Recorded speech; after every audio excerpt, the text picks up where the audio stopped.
So because Rabbit Waffles' editing software sucks, and he's incompetent, stupid, gay, and kind of ugly, I think that we have to do a part 2 to something that could have very easily been a one-parter. But no, he can't edit worth a crap, so here we go. So as with part 1, today I'll be talking about the DevilMan Crybaby ending, but this time I'll actually be talking about it instead of going off on tangents about the sequels and stuff. So the DevilMan Crybaby ending, like I said before, does revolve around the manga ending, but the pacing is off. I think it's done really well for some instances and really bad for others. So one instance where I think it actually did good was I think that Crybaby actually has the saddest version of Miki's death. And although it's pretty much the same as it is in the manga, the music and the tone and the way it happens just actually made me tear up a little bit, which the manga didn't. So I think that's one instance where Crybaby actually did better than the manga, and I'm sad to admit it, but it was fantastic. And the instance where I think it messed up the most was Ryo's revelation of being Satan. I think that was probably done the worst out of anything in Crybaby.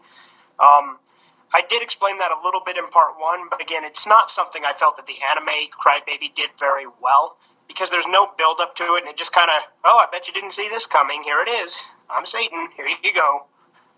You know, that's pretty much it, and I don't like the way they did that. But yeah, I really didn't like the way that turned out in Crybaby. There was a few other moments that I thought felt a bit off. I mean, like I said, the whole pacing of the series itself does feel kind of rushed, and there are a lot of other problems with it, particularly the animation. But the ending itself is very bittersweet. It's very sad, but it's also kind of sweet in a way, but it is very sad if you don't know about the sequels. So, the ending itself is kind of hit or miss. If you're new to the series, it's probably going to be way too sad for you. Or you might like it because it's bittersweet. But anyway, I personally like it because I know about the sequels, and it's a pretty decent ending anyway. So the thing about Devilman, if you don't know, the manga itself is actually incredibly anti-war.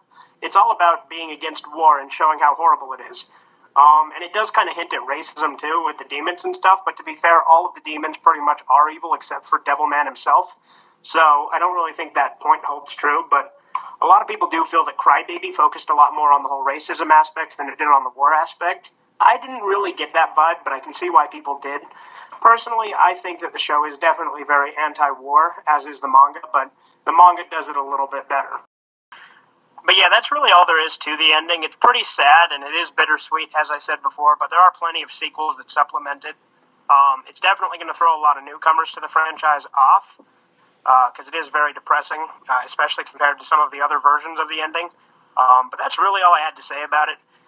This video was really Rabbit Waffles' idea, and frankly, the only reason I agreed to it is because he gave me the last penny in his piggy bank. I think he's kind of worthless and gay and stupid, so, I mean, he likes My Little Pony, and he likes Steven Universe and Clarence, and a lot of crap that is just terrible and only very stupid gay people like. But that's, the main reason I agreed to do this, because he gave me his last penny, and I felt a little bit of pity for him, because it's all he had, and he was broker than me, so I was like, you know what? I'm going to show him some pity and throw him a bone, because I feel bad for him. So if you want to see more of this crap, you can go ahead and watch it by subscribing to his channel, and watch more of it, because there will be a part 3 to this that he does on his own, which will probably not be anywhere near as interesting because he's stupid, but that's really all there is to it. It's terrible. I was gonna say subscribe to Fugativeredeye, but please don't do that. I beg of you.